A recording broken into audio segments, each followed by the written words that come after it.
He's trained hundreds of elite soldiers, and now his past is about to catch up with him. But this time, it won't be enemy forces that are afraid of him. It'll be a gang of outlaws who have no idea what they're walking into. Subscribe. Now you don't. Want to miss what happens next? The last thing you'd expect from Jack Wilson is a history that could bring down anyone who dares to cross his path, tending to his cattle at the Sunrise Ranch. He's just another hard-working farmer with calloused hands and a quiet demeanor. His neighbors are simple folk, men and women who work the land and live off its bounty. No one here knows who he really is. Jack's life at the ranch is deliberate, carefully constructed, built to hide the warrior that lies beneath. His weathered exterior for him, blending in with the farming community, is a skill he learned not out of choice, but out of necessity. No one in this peaceful corner of Montana suspects that he once molded raw recruits into the deadliest combat specialists the military had ever seen. No one suspects that his work-worn hands have trained more elite soldiers than most civilians will ever meet in their lifetime. As he walks the fence line, checking for breaks in the wire, his eyes constantly scan the horizon. The vast expanse of rolling hills and open prairie. Another quiet morning, another day of solitude. The kind of peace he's been searching for ever since he left his old life behind. Sunrise Ranch sits nestled in a remote valley, far enough from the nearest town to avoid unwanted attention, but close enough to maintain the necessities of running a cattle operation. Its weathered barn and simple farmhouse stand as testament to honest work and simple living. It's the kind of place people settle into, usually to build something real, something lasting. Jack's life had been like that lately, building something far different from the combat techniques and survival skills he used to teach. Now his days revolve around the rhythms of the land, the cattle, the crops, the endless cycle of seasons. But that was years ago, years spent adjusting, learning the ways of farming, erasing every trace of the hardened instructor he had been. But no matter how far you run from who you were, the past never truly lets you go. The sound of hooves in the distance draws his attention, a small herd of his prized black Angus, grazing peacefully in the morning sun. Jack watches them with the same intensity he once reserved for analyzing combat scenarios. His mind automatically calculating distances, lines of sight, potential threats, old habits that never quite fade away. It's these instincts, these deeply ingrained patterns of thinking that have kept him alive through countless situations, and now they serve him in a different way, helping him protect his livestock from predators, both animal and human. The ranch has become his sanctuary, a place where he can put his hands to work, building something instead of teaching others how to fight. But even here in the quiet of the Montana wilderness, his military bearing shows through in subtle ways. The way he moves with practiced efficiency, the way his eyes never stop moving, always alert, always aware. It's not paranoia, it's training. So deeply embedded in his DNA that it's become as natural as breathing. His pickup truck sits parked by the barn, a reliable old Ford that's seen better days, but serves its purpose well, just like everything else on the ranch. It's chosen for function over form. Jack prefers it that way, simple, practical, nothing that draws attention. He's learned over the years that standing out often leads to questions, and questions lead to complications. He'd rather avoid the morning sun casts long shadows across the ranch yard as he loads feed into the truck bed. His movements, measured and precise, the local farming community has accepted him as one of their own, never questioning why a man would choose such a solitary life out here. They respect privacy, understand the desire to carve out a piece of the world for oneself. Jack has earned their trust through hard work and quiet reliability, showing up when neighbors need help, lending equipment when asked, sharing knowledge about cattle raising, but always keeping a careful distance, never letting anyone too close, never revealing too much about his past. As he drives along the rutted dirt road that circles his property, Jack's mind drifts to the changes he's seen in himself since leaving the military behind, the way the constant tension in his shoulders has slowly eased, how the hypervigilance has mellowed into a more natural awareness. But beneath the surface, beneath the careful facade of the simple cattle rancher, the combat instructor still lives, coiled and ready, the skills and instincts honed through years of training others how to survive in the world's most dangerous situations. They don't fade, they just wait. The ranch hands he employs are local boys, good workers who know their way around cattle. They respect him as a boss, never questioning his sometimes unconventional approaches to ranch security, never wondering why he insists on such thorough perimeter checks or why he maintains such strict protocols about visitors. Jack knows they probably think he's just another eccentric rancher, set in his ways, and that suits him fine. It's easier than explaining the truth, easier than telling them about the years spent turning civilians into warriors. The morning passes quietly as Jack goes about his routine, checking water levels, inspecting fences, counting heads, making sure everything is as it should be.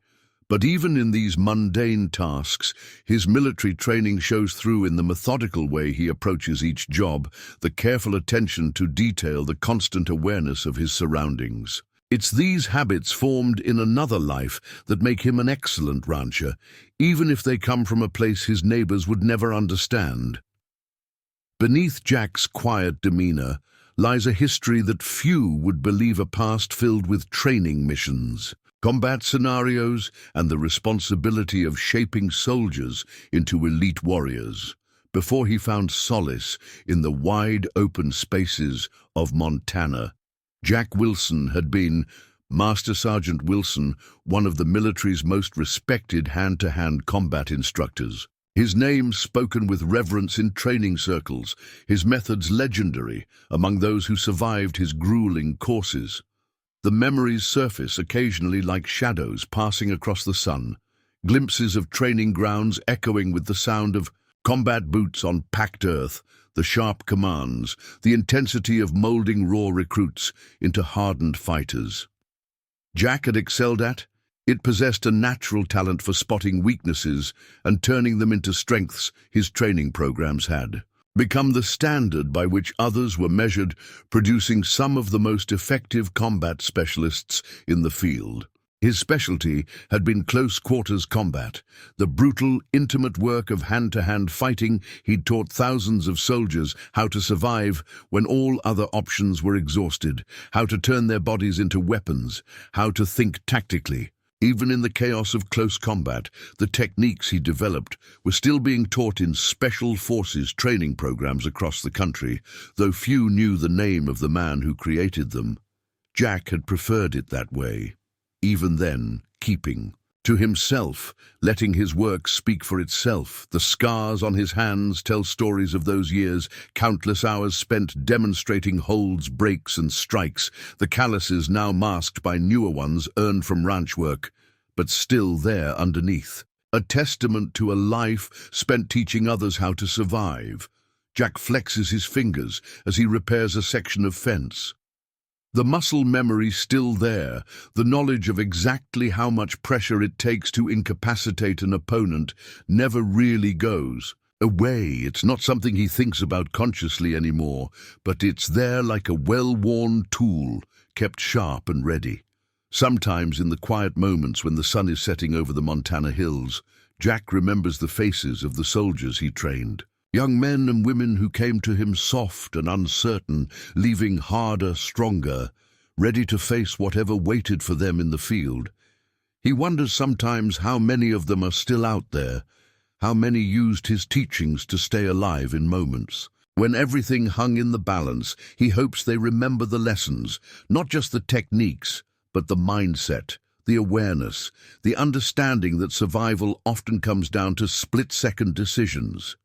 The training facility had been his home for over 2 decades, a sprawling complex of buildings, training grounds, and obstacle courses, where he'd spent countless hours drilling movements into muscle memory until they became instinct.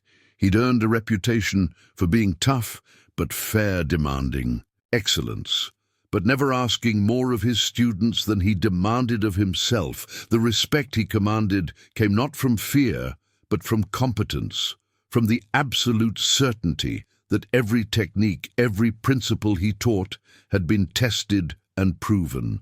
In real-world situations, Jack's thoughts drift to his last years in service, when the weight of responsibility had begun to feel heavier, when the sight of young faces heading into conflict zones had started to wear on him differently. He'd known it was time to leave when the fire that had driven him for so long began to bank into something quieter, more reflective. The decision to retire hadn't been easy, but it had been right. The Montana ranch had called to him, offering a different kind of challenge, a chance to build rather than train, to nurture rather than harden. The transition hadn't been simple.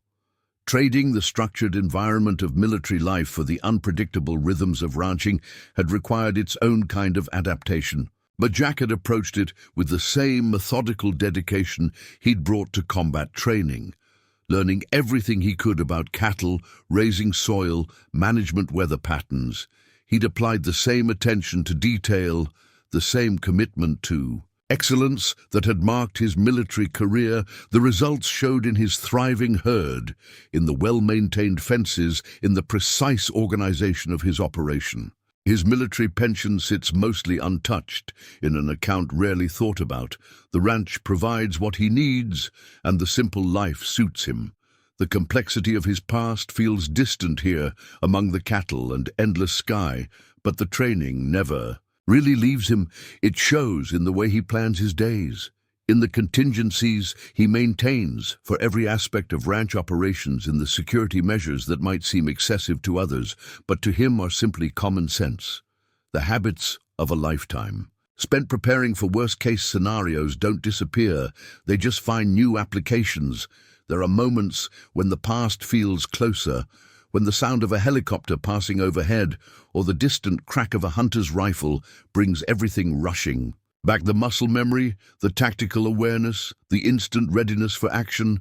But those moments pass more quickly now, fading back into the peaceful rhythms of ranch life.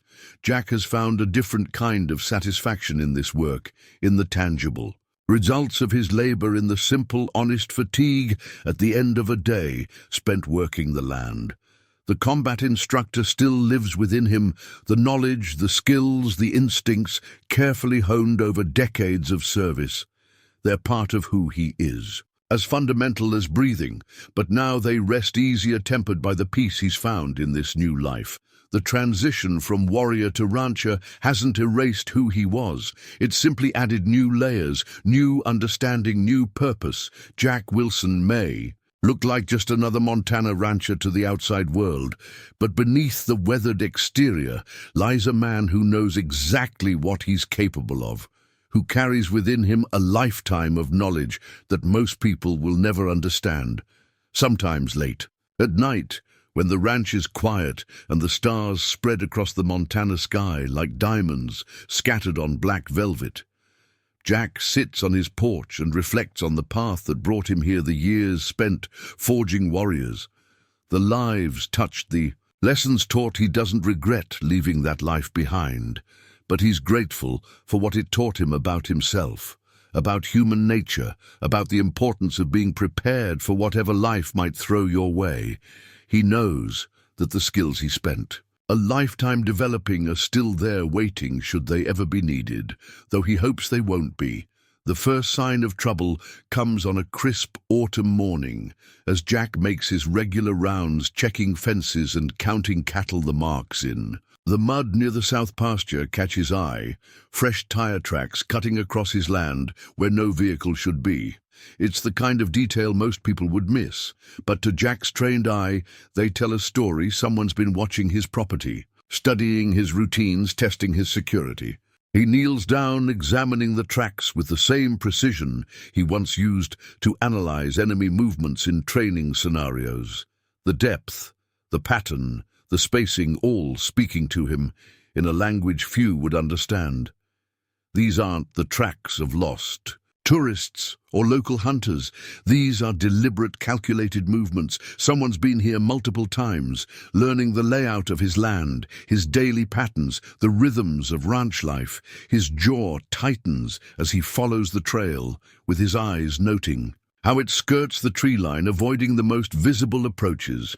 Jack stands slowly, his eyes scanning the horizon with renewed intensity. The peaceful morning takes on a different feel. Now the open spaces that usually bring comfort suddenly feel exposed, vulnerable. The cattle grazing in the distance represent not just his livelihood, but potential targets. He's heard the whispers in town about cattle rustlers working the area, but until now it had seemed like someone else's problem.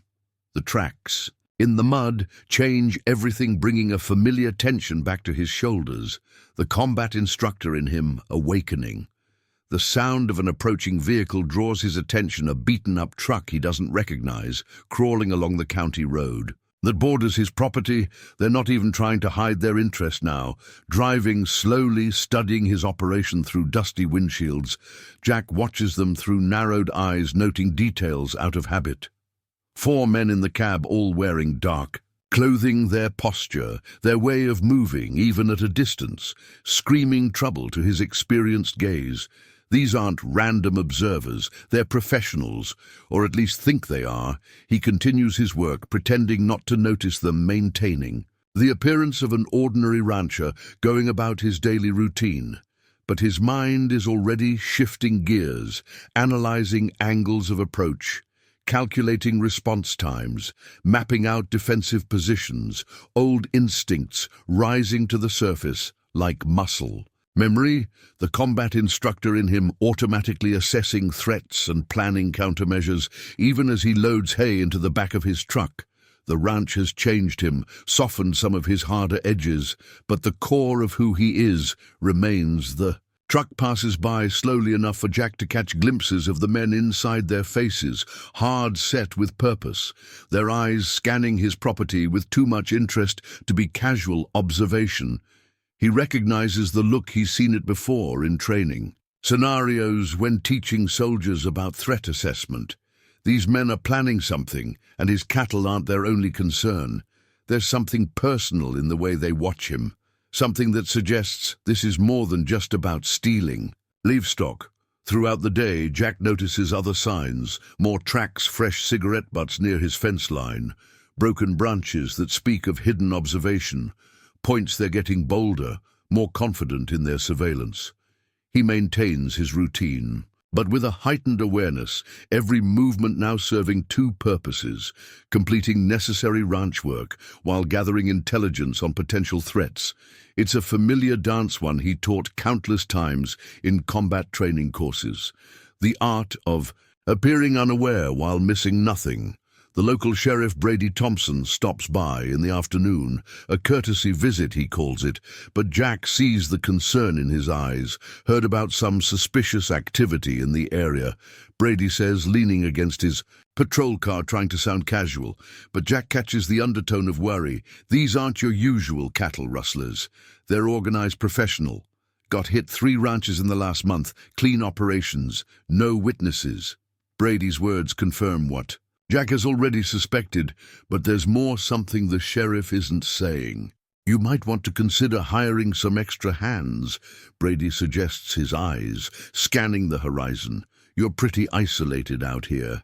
Jack nods, appreciating the warning, but knowing it won't make a difference.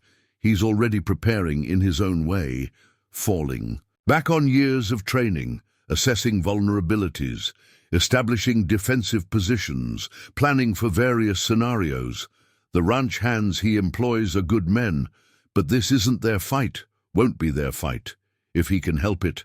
The combat instructor in him knows better than to involve civilians in what's coming. As evening approaches, Jack makes one final round of his property, the setting sun casting long shadows across the land, the cattle moving quietly in the gathering dusk. Everything appears peaceful, but he knows better now, can feel the tension in the air like the charge before a storm. The trucks made 2 more passes during the day, their occupants growing bolder in their observation, less concerned about being noticed. It's a pattern. He recognizes from his teaching days the gradual escalation, the testing of boundaries, the preparation for action back at the ranch house. Jack begins his preparations, not obvious fortifications, nothing that would draw attention, but small changes that someone with his background knows can make a difference, adjusting security lights, repositioning cameras he'd installed months ago that his neighbors probably thought excessive, installing new ones in strategic locations. He works methodically, efficiently, the same way he used to drill combat techniques into young recruits' muscle memory and tactical thinking, guiding every decision. Inside the house, he checks his weapons, kept clean and ready, more out of habit than any expectation of use. Until now, the rifle he uses for predator control, the shotgun for ranch defense, all legally owned, all properly maintained, the tools of his current trade as a rancher. But in his hands capable of much more. He doesn't want violence, doesn't seek it. But 20 years of training soldiers has taught him the value of being prepared, the importance of having options when situations turn dangerous.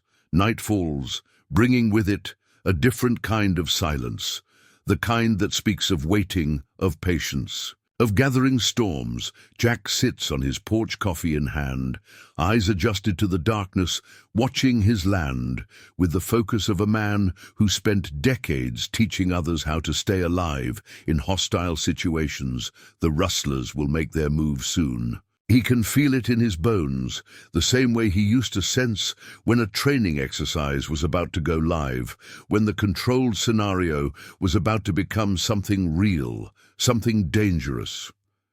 Brady's warning echoes in Jack's mind as he watches another. Sunset paint the Montana sky in shades of crimson and gold, the sound of his ranch hands' trucks fading into the distance as they head home for the night, leaving him alone with his thoughts and the growing certainty that trouble is brewing. He's noticed more signs throughout the week, fresh tracks along the back trails, empty beer cans tossed near his fence line markers, that someone's been watching, waiting, studying his operation with predatory intent. The tension comes to a head on a quiet Thursday evening when Luke Parker, one of his closest neighbors, drives up in his old pickup, dust billowing behind him as he speeds down the access road faster than usual. Jack's already walking toward him before the truck comes to a stop, recognizing the urgency in his approach, the way the vehicle fishtails slightly in its haste to reach him. Luke's face is grim as he steps out. "They hit the Davidson place last night," he says. Without preamble, took 30 head of cattle and ransacked the house. Beat old Tom pretty bad when he tried to stop them. Jack's expression doesn't change, but something shifts in his eyes, a hardening of focus that would be familiar to anyone who'd trained under him in his previous life. He listens as Luke details the attack, the precision of it, the violence, the way the rustlers had known exactly when to strike, how many men to bring, how to handle the cattle. Tom Davidson was in his 70s, a lifelong rancher who'd never backed down from a fight but age, and numbers had been against him. He was in the hospital now with broken ribs and a concussion. "You need to be careful." "Jack." Luke says, his voice heavy with concern. They're working their way through the valley, hitting the isolated places. First, the ones furthest from town, those that'll take the sheriff longest to reach. Jack nods, appreciating the warning, but already knowing what it means. His ranch is next, isolated, perfect target, rich pickings for men who think they're dealing with just another solitary rancher. What Luke doesn't know, what none of them know, is that Jack's been preparing all week. The ranch's security cameras, carefully hidden in trees and fence posts, have captured images of the rustlers' vehicles, late-model trucks with modified suspensions, perfect for quick getaways across rough terrain. He's noted their patterns, their preferred routes, their tendency to scout during daylight hours and strike just before dawn, when most ranchers are still asleep. He's watched them watching him, learning their movements, even as they think they're learning his It's the same methodical approach he once taught to Special Forces teams, the importance of knowing your opponent inside the ranch house. Jack pulls out a topographical map of his property, spreading it across the kitchen table, each fold and crease speaking to years of use. In planning ranch operations, now serving a different purpose, his fingers trace potential approach routes, calculating angles, response times, choke points. The combat instructor in him automatically translating terrain features into tactical advantages. Even as the rancher in him thinks about protecting his herd, he's marked the locations where he's spotted their surveillance. The paths they've used to observe his property, the phone rings breaking his concentration.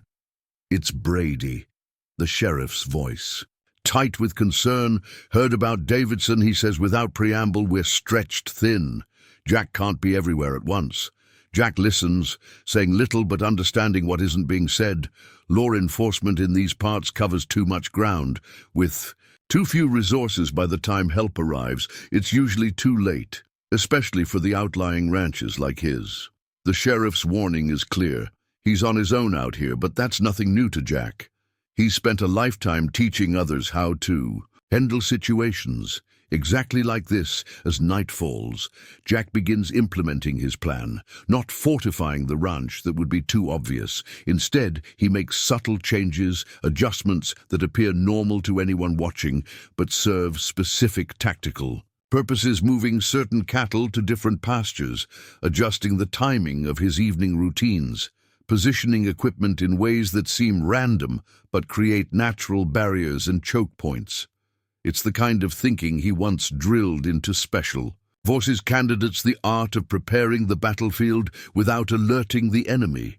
He checks his security feeds one last time before darkness settles completely, catching glimpses of movement along his southern fence line. They're out there watching, waiting, thinking they're invisible in the gathering dusk, but Jack sees them, the way they move, their positioning, their patterns, all speaking to him in a language he knows too well. These aren't just ordinary rustlers.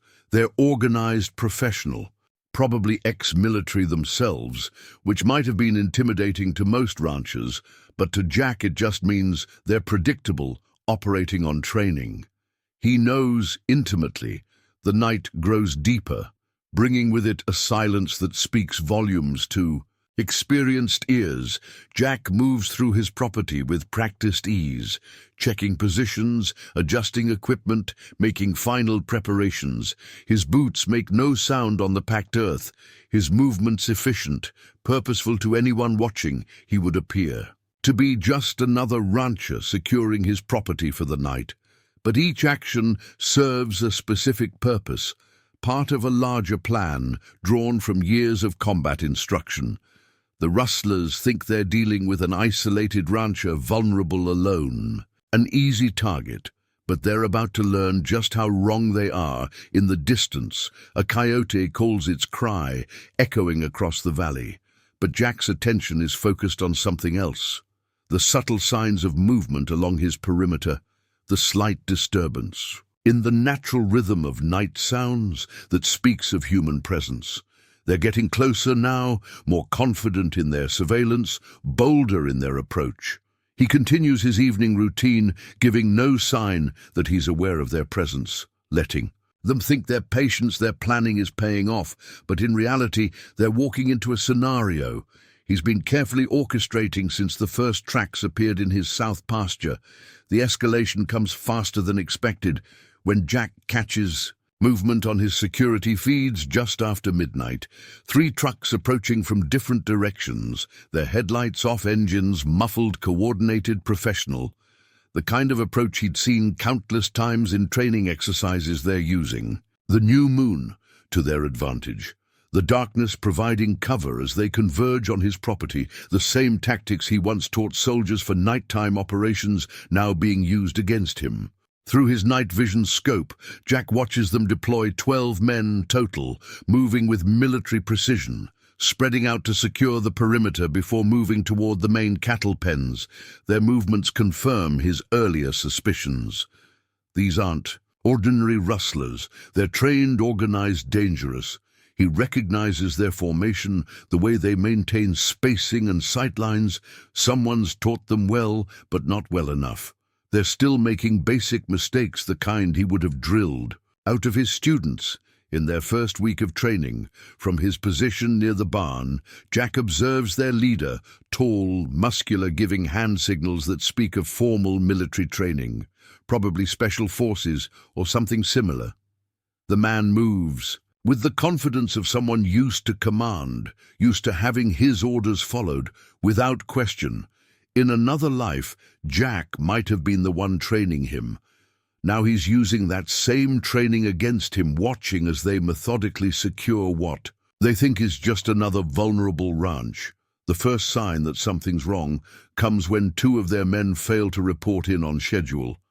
Jack's altered layout of equipment and machinery has separated them, forced them to take longer routes than planned, disrupted their carefully orchestrated timing.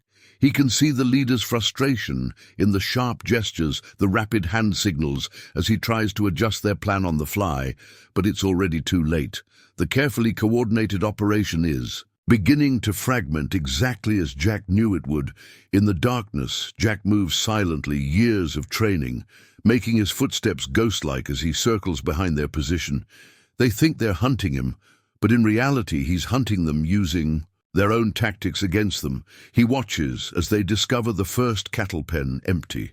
The herd moved hours earlier to a different pasture, their confusion evident in their body language, their growing uncertainty as they realize the ranch's layout isn't quite what their surveillance suggested.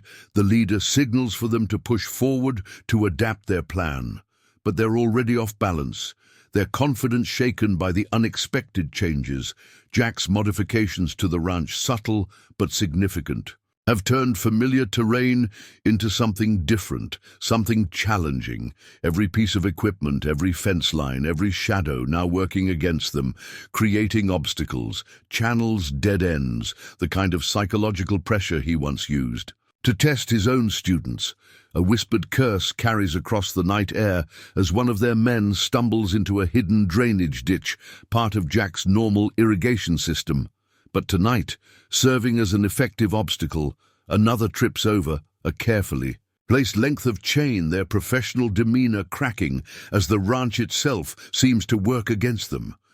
Jack moves closer, using their confusion to his advantage, positioning himself with the same precision he once taught to special forces candidates. The sound of cattle lowing in the distance draws their attention, but it's wrong, somehow off the timing.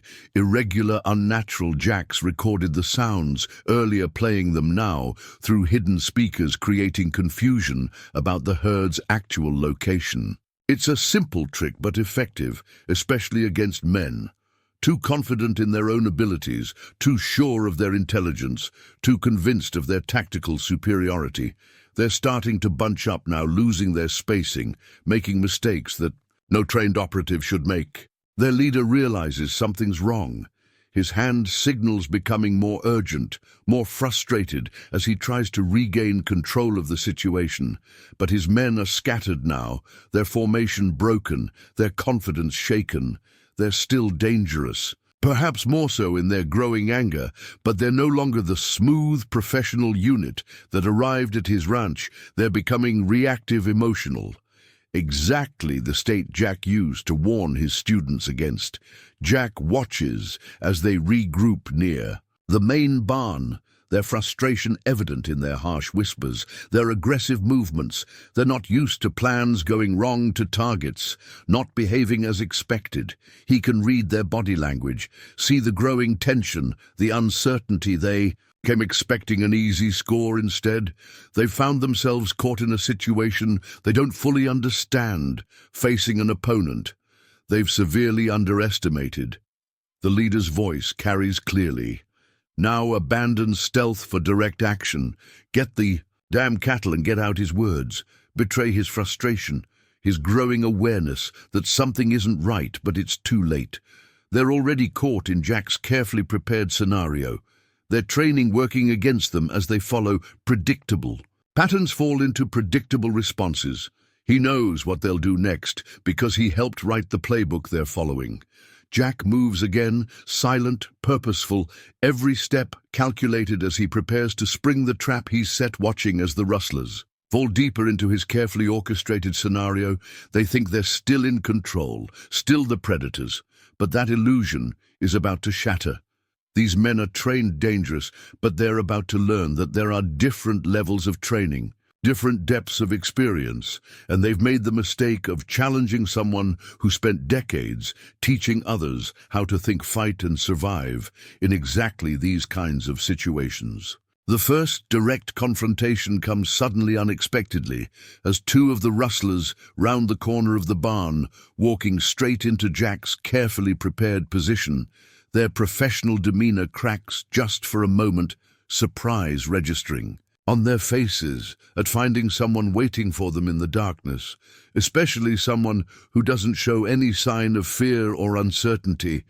Jack's voice when he speaks is quiet, calm, carrying the same authority he used in countless training sessions. "Stand down, boys," he says. "You're in over your heads." They hesitate just for a split second, their training warring with their surprise.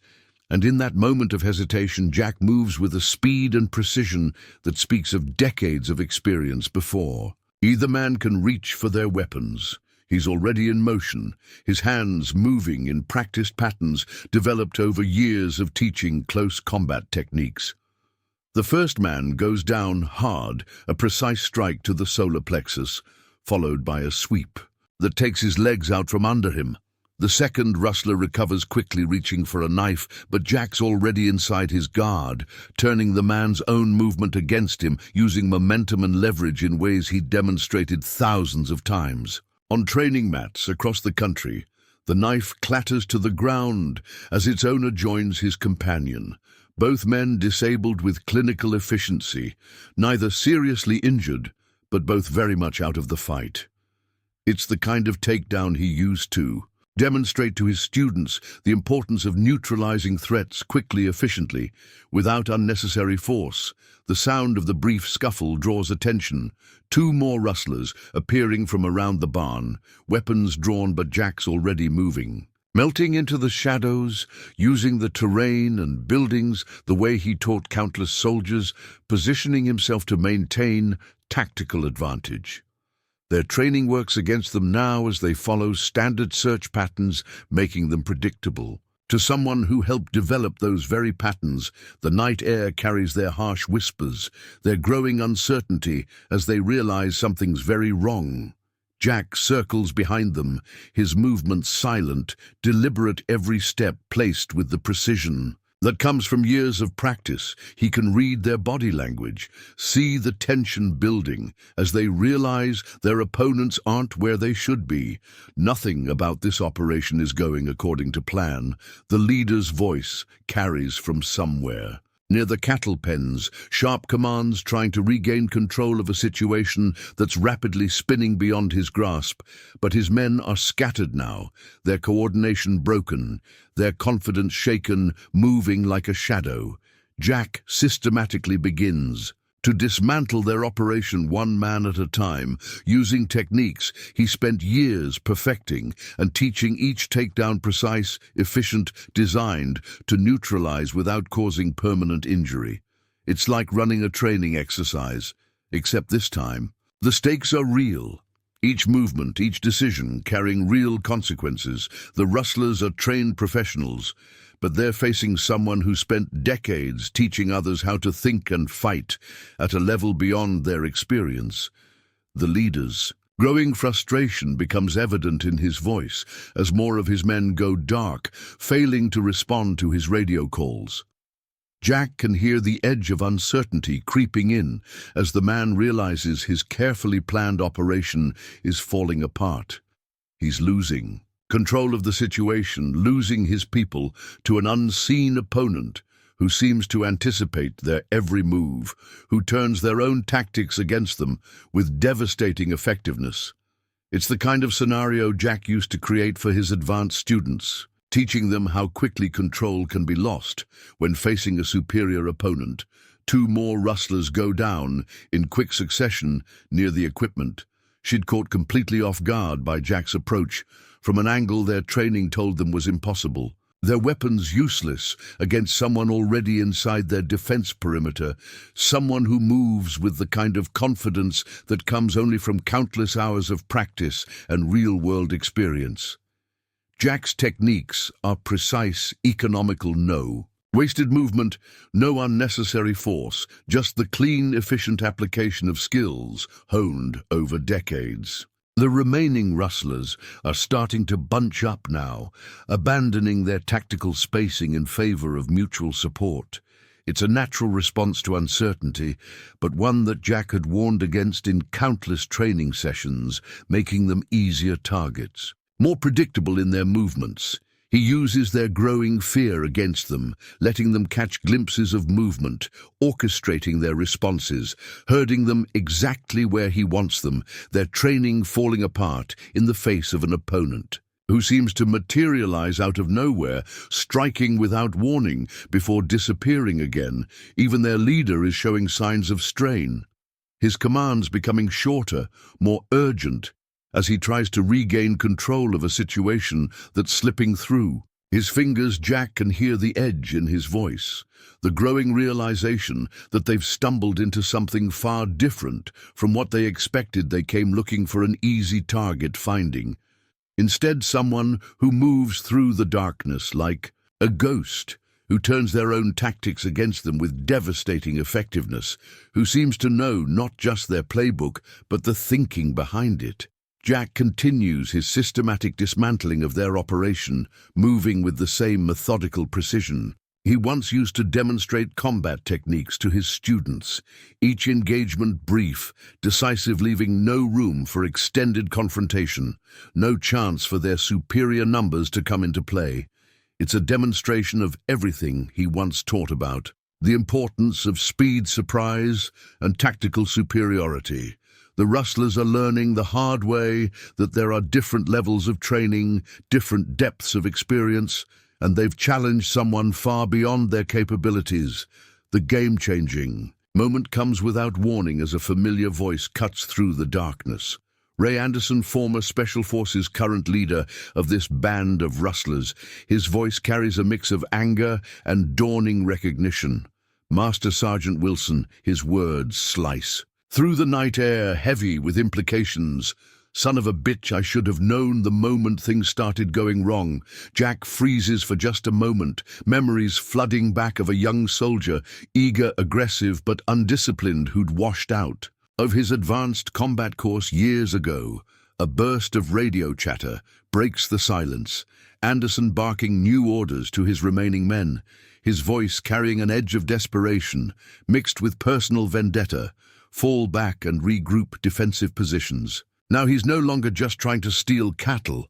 He's facing a ghost from his past, someone who once judged him, found him wanting, and now stands between him and his objective.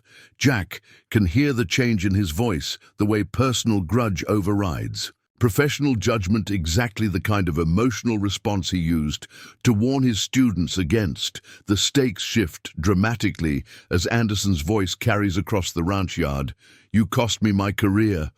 Old man, his words, bitter twisted time to return the favor. Jack moves silently, processing this new information, remembering Anderson's file, the potential he'd shown, the fatal flaws in his character that had led to his dismissal from the program. The man had never accepted responsibility for his failures, always blaming others. Now those unresolved issues have led him here, turned him from a failed student into something far more dangerous. A phone buzzes in Jack's pocket. Agent Thompson from the FBI's Rural Crime Task Force they've been tracking. This crew for months, connecting them to a string of sophisticated cattle thefts across 3 states. The voice on the other end is urgent, professional. We've got units en route, but they're still 20 minutes out. Can you hold them? The question brings a grim smile to Jack's face. 20 years ago, he would have been teaching men like these how to handle exactly this kind of situation. Now he's the one putting those lessons into practice. Anderson's men are regrouping, changing tactics, moving with renewed purpose now that they know who they're dealing with. But their coordination is broken, their confidence shattered. They're operating on a mix of military training and desperate improvisation. making them unpredictable, dangerous. Jack watches them through his night vision scope, seeing the mistakes, the gaps in their defense. The kind of errors he would have once pointed out in training exercises, now they're vulnerabilities he can exploit. The sound of breaking glass shatters the night air as one of Anderson's men loses control, throws a bottle at the barn in frustration. The noise seems to trigger something in their leader, his voice rising with a mix of rage and remembered humiliation. "You think you're still the master instructor, Wilson?" His words echo across the ranch yard, but those days are over. Time someone taught you what it feels like to fail. Jack remains silent, letting Anderson's anger work against him, watching as emotion deteriorates tactical judgment. Just as he'd warned countless students over the years, movement catches Jack's attention. 3 of Anderson's men trying to flank his position, using textbook special forces tactics, but their execution is sloppy, rushed, betraying their growing desperation. He remembers teaching these very maneuvers, the importance of patience, precision, discipline. Now he's watching them performed by men who learned the moves but never truly understood the principles behind them. It's almost instinctive the way he counters their movement, years of muscle memory taking over as he turns their own tactics against them. Anderson's voice crackles over the radio again, ordering his remaining men to press the advantage, use their numbers, but Jack can hear the uncertainty beneath the bravado, the growing realization that they're facing someone who isn't just trained, but someone who helped write the book on the very tactics they're trying to use. The rustlers are still dangerous, perhaps more so now in their desperation, but they're also making mistakes, falling into patterns that Jack recognizes all too well. The FBI agent's words echo in Jack's mind as he moves through the darkness. They're connected to something bigger, a network of professional rustlers targeting ranches across the western states. Anderson's crew is just one part of a larger operation, but tonight that operation is unraveling as its men face someone they never expected to find on a remote Montana ranch. Their carefully planned heist turning into a demonstration of why experience and wisdom will always trump mere training. Jack catches glimpses of Anderson moving between buildings, coordinating his remaining men. But there's a frantic edge to his movements now, the confident professional facade cracking under the pressure of facing his former instructor, the man whose judgment had ended his military career.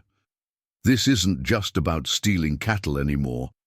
It's personal, a chance for revenge that's rapidly slipping away as Jack systematically dismantles his operation using the very techniques Anderson had failed to master years ago. The night seems to hold its breath as the confrontation builds toward its inevitable conclusion.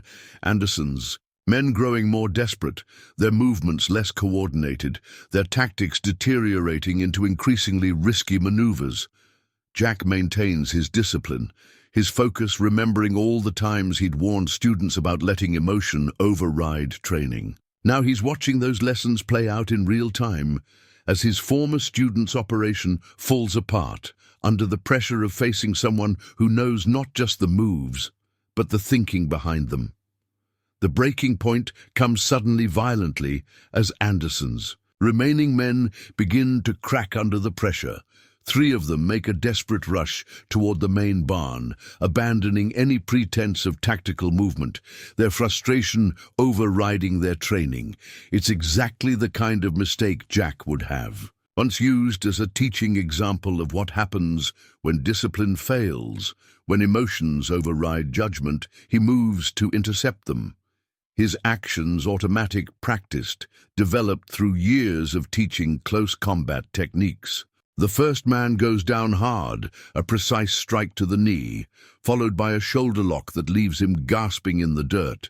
The second barely has time to register his companion's fall before Jack's elbow connects with his solar plexus, a textbook takedown executed with the kind of efficiency that comes only from countless hours of practice. The third man manages to land a wild punch, But Jack steps inside his guard, using the man's own momentum against him, the way he'd demonstrated thousands of times in training sessions. The rustler hits the ground, joining his companions. Anderson's voice cuts through the darkness, rage and desperation mixing in equal measure. "You're not in your training facility now. Old man, this isn't some controlled exercise."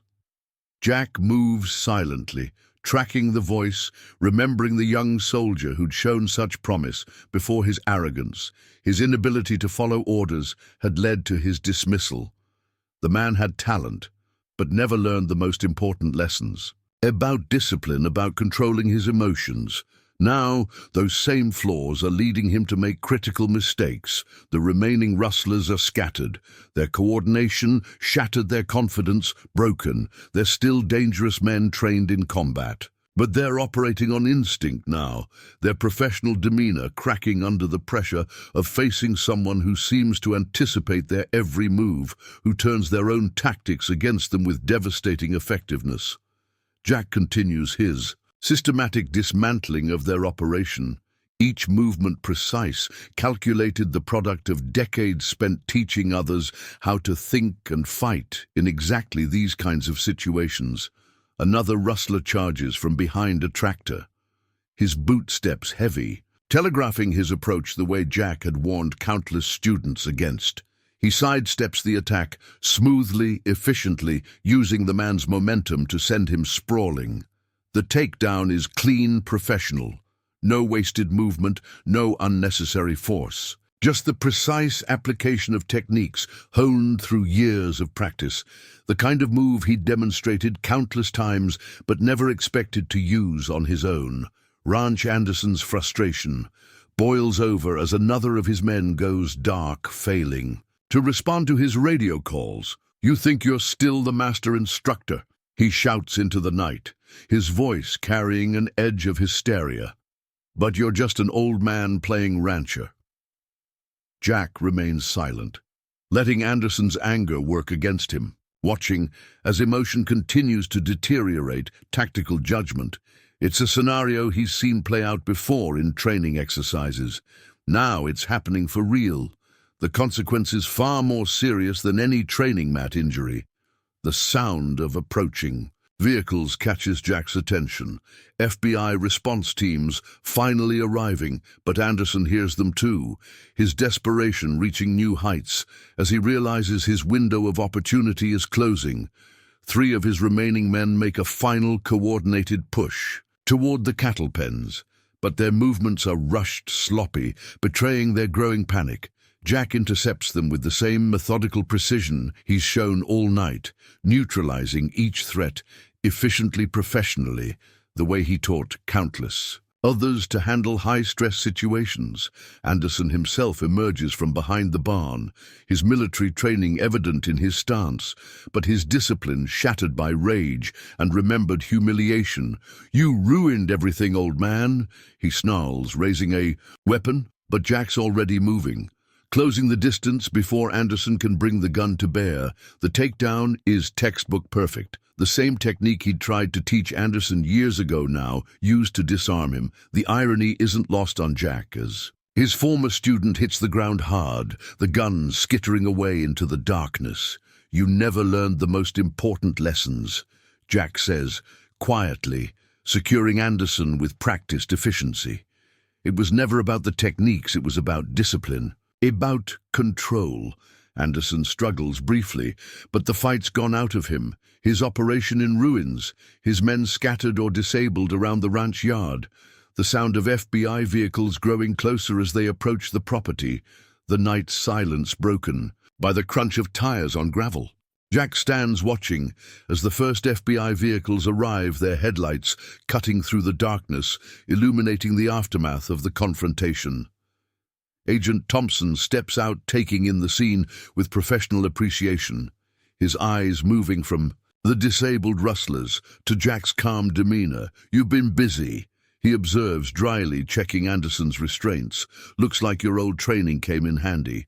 Jack nods, saying nothing, as more agents arrive, securing the scene, taking custody of the rustlers, beginning their investigation. The night's excitement dies down quickly, efficiently, as law enforcement takes control. FBI agents document the scene photograph. Evidence takes statements from everyone involved. Jack watches it all with detached interest, his mind already shifting back to the ranch, to the work that needs to be done. Regardless of the night's events, the cattle still need tending, the fences still need checking, the rhythms of ranch life continuing despite the interruption. Anderson's voice carries one last time as agents lead him toward a waiting vehicle. "You think this is over, old man, but there are others. They'll come for you now." Jack meets his former student's gaze briefly, seeing the same flaws that had led to his dismissal. The inability to accept responsibility, the tendency to blame others for his failures. "Let them come," he says quietly. Turning away, heading back toward his house, the night's events settling around him like a familiar weight. The combat instructor, and the rancher finding balance once again. The full revelation of Jack's identity spreads through the local community like wildfire. In the days following the incident, the quiet rancher who'd kept to himself suddenly cast in a new light.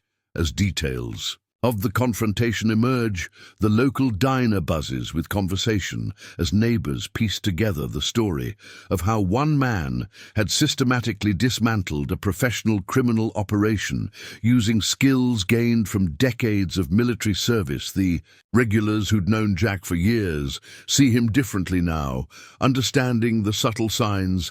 They'd missed the way he moved, the alertness in his eyes, the precision in his actions. Brady, the sheriff, visits the ranch the morning after, coffee in hand. His expression, a mix of respect and curiosity. "You held back on me, Jack," he says, leaning against his patrol car. "Why didn't you tell me about your background?" Jack continues his morning routine, checking feed levels, testing water systems, his movements. Precise, efficient, the same way they'd been before his cover was blown. Some things, he replies, are better left in the past, but Brady persists, sharing details.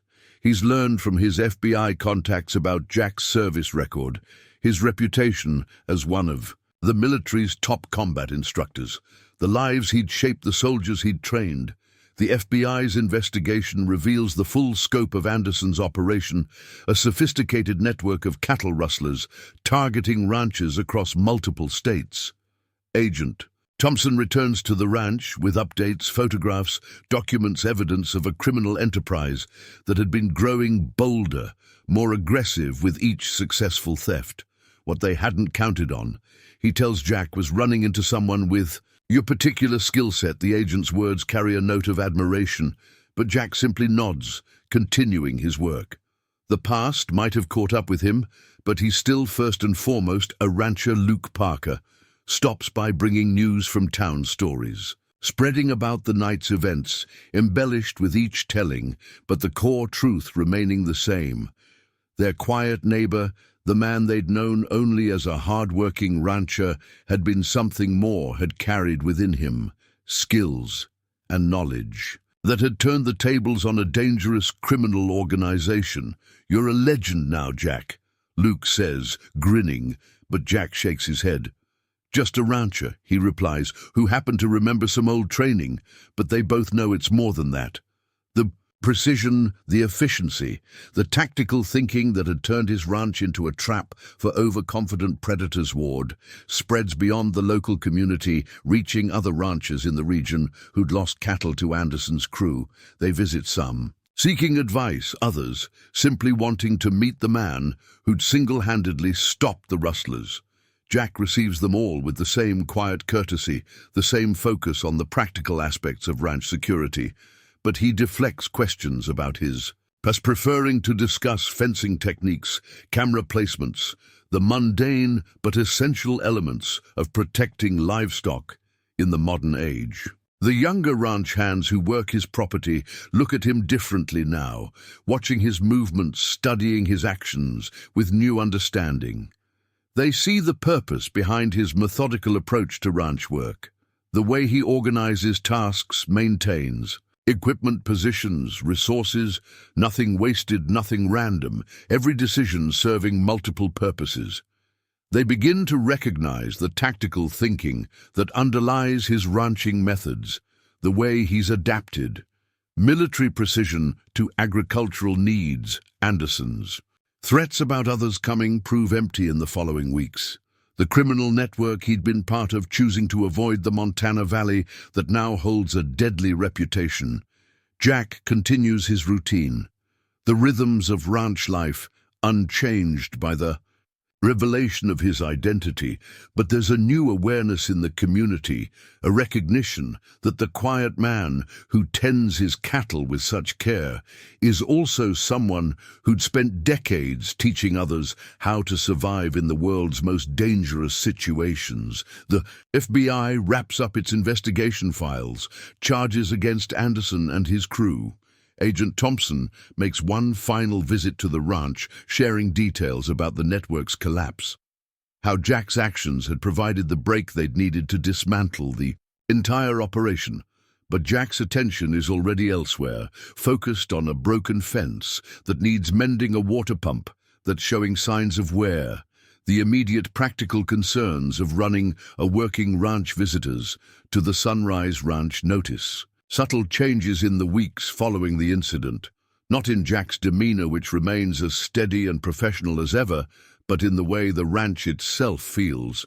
The security measures once dismissed as excessive, now recognized as essential, the orderly arrangement of equipment and resources, seen with new understanding, the careful organization that makes the property both a working ranch and a defensible position, all hidden in plain sight.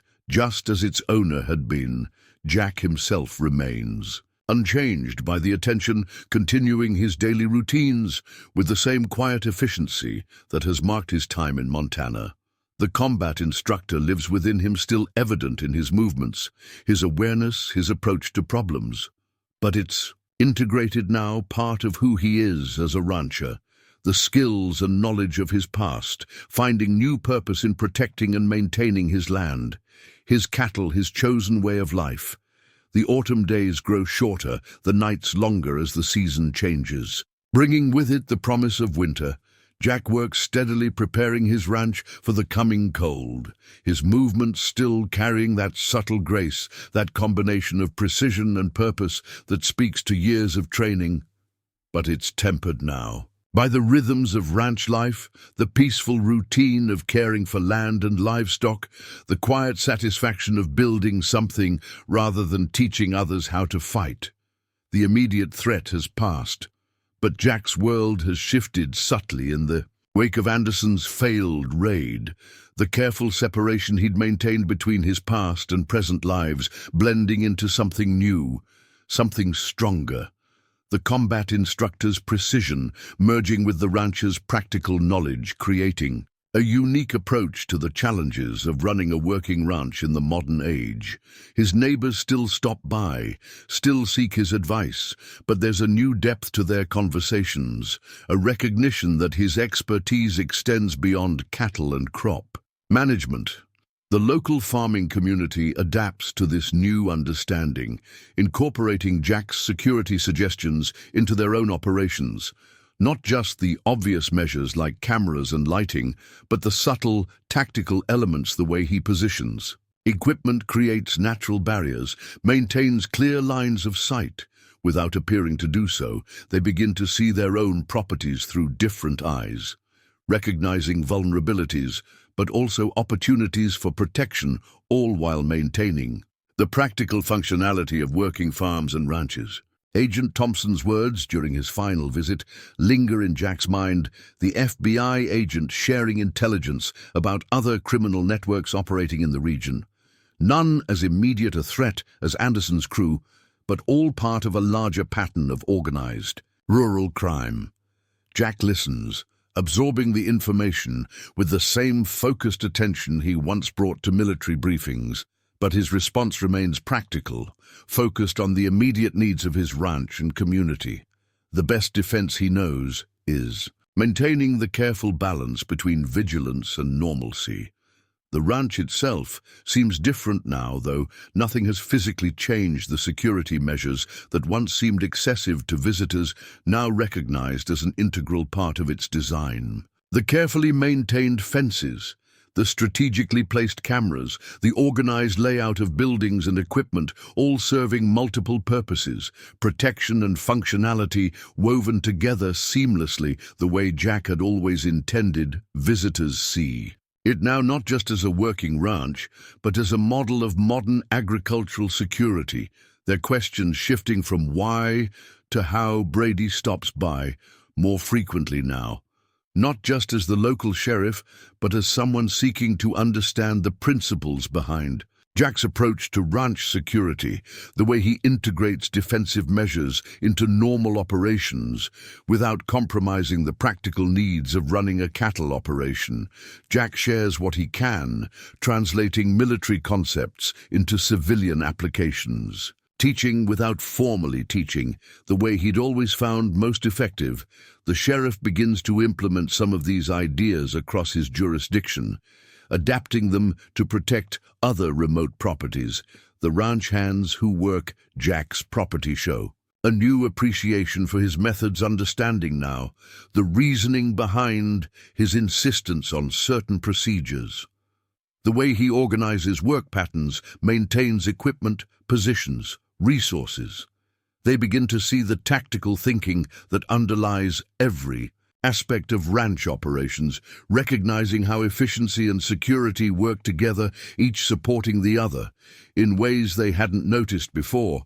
Their own work becomes more focused, more purposeful, as they apply these principles. Luke Parker becomes a regular visitor, bringing questions from other ranchers in the region, seeking advice on protecting their own properties. Jack helps where he can, sharing practical suggestions while avoiding anything too obviously tactical, focusing on the basic principles of awareness, preparation, response that apply equally to military operations and ranch security. He finds himself unofficially advising a growing network of local farmers and ranchers, helping them adapt his methods to their own situations. The FBI's investigation into Anderson's network continues, revealing connections to other criminal enterprises operating across state lines.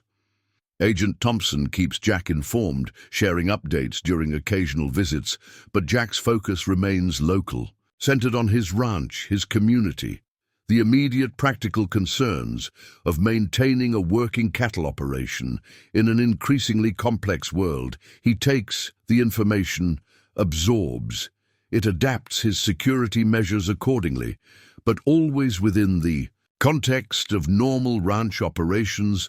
Winter approaches, bringing new challenges as Jack prepares his ranch for the coming season. His preparations now serving multiple purposes, protecting cattle and equipment from both weather and potential threats. The lessons learned during Anderson's raid incorporated into every aspect of ranch operations, subtle changes that enhance security without compromising functionality. The combat instructor's expertise, finding new expression in the practical demands of modern ranching. The revelation of Jack's background brings unexpected opportunities as other ranchers in the region seek his advice on modernizing their security measures. He helps where he can, sharing practical knowledge drawn from both his military experience and his years of ranching, careful to maintain the balance between protection and practicality. His suggestions always grounded in the real-world needs of working agricultural operations. The combat instructor and the rancher, working together to create solutions that serve both purposes. Jack's daily routine remains largely unchanged. The careful habits developed over years of ranching still serving their purpose, but now informed by a deeper understanding of security. Needs each task, each decision serving multiple purposes. Protection and productivity intertwined in ways that seem natural, inevitable to those who understand both worlds. He continues to adapt military principles to agricultural applications, finding new ways to integrate security into normal ranch operations without compromising either. The night of Anderson's raid becomes part of local legend, the story growing with each retelling, but the real impact is quieter, more practical, seen in the way local ranchers approach security, in the increased awareness of potential threats, in the subtle changes to agricultural operations throughout the region. Jack's influence spreading through the community, not through dramatic action, but through the steady application of experience and knowledge to everyday challenges, the combat. Instructor's legacy finding new expression in the protection of rural livelihoods as winter settles over the Montana Valley. Jack stands on his porch in the early morning light, watching his breath mist in the cold air. The ranch spread out before him, peaceful under a blanket of fresh snow. The cattle dark shapes against the white landscape, the events of Anderson's raid now months past, but their impact still rippling through the community. The land, the way people think about security, about preparation, about the unexpected challenges that can arise in the most peaceful places. Brady's last visit brought news of Anderson's sentencing, the former Special Forces soldier and his crew facing substantial prison time for their role in the multi-state cattle theft operation. But it's not the criminal proceedings that occupy Jack's thoughts as he surveys his property. It's the subtle changes he sees in the way local ranchers approach their operations, the increased awareness, the careful attention to detail, the integration of security measures into daily routines, all done naturally, practically without compromising the essential work of farming and ranching. Agent Thompson's warnings about other potential threats remain in the back of Jack's mind, but they don't dominate his thinking. His focus remains on the immediate practical needs of running his ranch, the daily challenges of maintaining a working cattle operation in harsh Montana winters, the security measures now so deeply integrated into his routines that they seem natural, inevitable part of the rhythm of ranch life. The combat instructor's knowledge-finding continued purpose in protecting and preserving his chosen way of life. The ranch has evolved subtly since that night, new security features added or enhanced, but always within the context of normal agricultural operations. Cameras disguised as standard equipment sensors integrated into regular fencing, natural barriers created through careful placement of machinery and supplies. It's the kind of tactical thinking Jack once taught to Special Forces candidates, now applied to protecting livestock and property visitors. See a working ranch, efficient, well-organized, missing the layers of security hidden. In plain sight, local ranchers still seek his advice, but their questions have evolved, moving beyond basic security measures to deeper discussions about integrating protection into their operations, about maintaining vigilance without paranoia, about balancing the need for security with the practical demands of agricultural work. Jack shares what he can, drawing on both his military experience and his years of ranching, to help them find solutions that serve both purposes. His role as an instructor, finding new expression in unexpected ways. The younger generation of ranch hands working his property have absorbed his methods, not just the obvious security measures, but the underlying principles of awareness, preparation, response. They apply these lessons to their daily tasks, seeing how efficiency and protection work together, each supporting the other in ways that make both more effective. Their work becomes more focused, more purposeful, as they understand the reasoning behind his systematic approach to ranch operations. Luke Parker's latest visit brought stories from other valleys, other ranching communities adapting similar measures, learning from what happened at Sunrise Ranch, not just the dramatic confrontation, but the practical lessons about protecting remote properties, about maintaining awareness, about being prepared for unexpected challenges. Jack listens, offering suggestions where appropriate, but always emphasizing the importance of adapting security measures to fit each specific situation, each unique combination of terrain, resources, and needs. The FBI's investigation has expanded, revealing more connections, more potential threats to rural communities. But Jack's approach remains steady, focused on the practical, immediate needs of his ranch and community. He takes the information, absorbs it, adapts his security measures accordingly, but always within the context of normal ranch operations. The combat instructor's expertise continuing to find new applications. In the protection of agricultural interests, winter brings its own challenges, snow and ice creating new security concerns while also providing natural advantages. Deeper tracks, easier to spot, altered sight lines, different patterns of movement. Jack adapts his security measures to the changing conditions the same way he adapts his ranching operations, each decision serving multiple purposes. Each change carefully considered for its impact on both protection and productivity. The two aspects of ranch life now inseparable in his approach. The revelation of his background has led to unexpected opportunities, requests for advice, consultation on agricultural security. But Jack maintains his focus on his own operation, on the practical daily work of running a cattle ranch in Montana's harsh climate. The lessons he shares, drawn from experience both military and agricultural, always grounded in the real-world needs of working ranchers. The combat instructor's knowledge finding continued purpose in protecting rural livelihoods as the sun rises higher, painting the snowy landscape in shades of gold.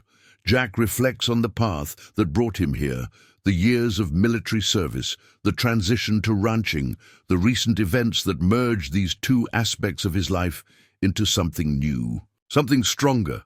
The combat instructor and the rancher now working together seamlessly, each informing the other in ways he hadn't expected when he first bought this remote piece of Montana land. The challenges ahead are different from those he once faced, but his approach remains the same, steady, methodical, prepared, always ready to adapt to whatever comes his way. The snow falls softly outside Jack's window as he reviews the latest security upgrades to Sunrise Ranch, his thoughts drifting to the changes the past months have brought, not just to his operation, but to the entire ranching community. The night of Anderson's raid seems distant now, but its impact continues to ripple outward, touching lives and changing perspectives in ways he never anticipated when he first settled in this quiet corner of Montana, seeking nothing more than peace and purpose.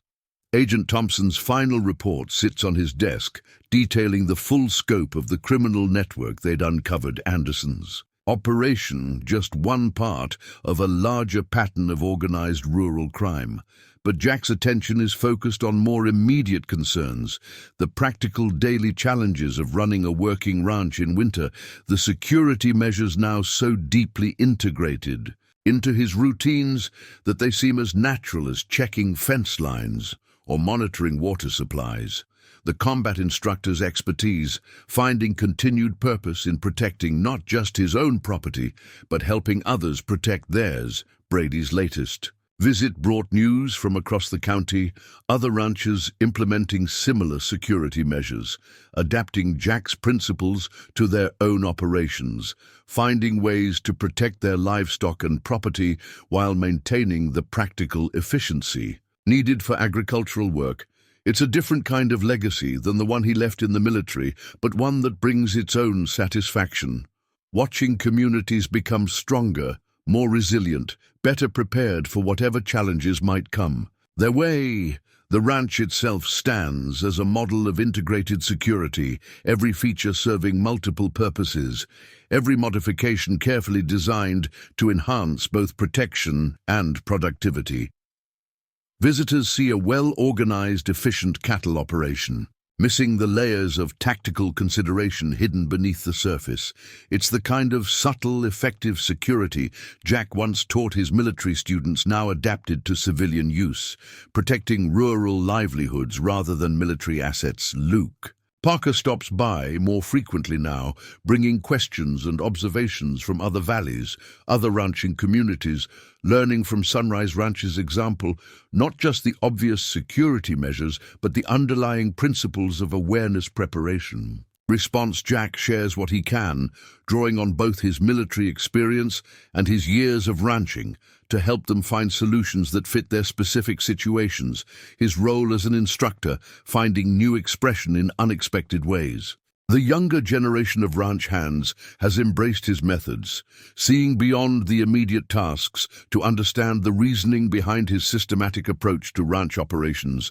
They apply these lessons to their daily work efficiency and security, working together, each supporting the other in ways that make both more effective, their understanding growing deeper as they see how military precision can enhance rather than hinder agricultural productivity. Winter brings its own unique challenges. To ranch security, snow-revealing tracks, ice-altering familiar patterns, shortened daylight-changing routines.